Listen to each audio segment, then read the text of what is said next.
What am I look for? Them not go see.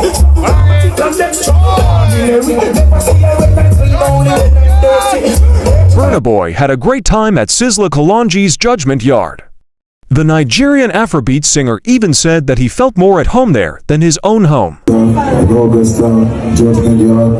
Big up Sizzla Kalonji, the father, you understand? Big inspiration. I'm going to tell you a real story. I told you I was going to tell you a story when I first came, when I was talking to you on the phone. First time I met you, we were in South Africa. I think this must have been 2014 or 15, something like that. You were performing somewhere.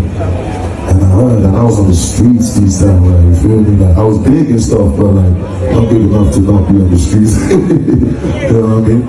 So I went to the show, and like, I ended up being backstage with you, and we were smoking and sitting in the back. What's it called, like a restaurant type setting and stuff.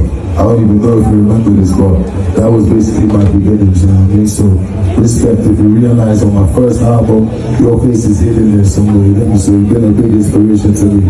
So it's an honor for me to be here in front of all of you. This is like a Kalonji's home, Judgement yard. I appreciate all the love, I feel so at home, even more at home than my own home in a way. So I appreciate you and consider myself a brother and everything that can be. You get me? Appreciate you. Love. In respect. Holy Manuel I still say, John?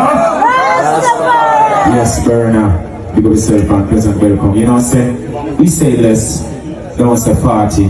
We live at 40 Augustone Road, Kingston 7. It's an honor having you here, says Speed, South Africa. Rastaman them always say we are very true to Africa. We always stand for repatriation.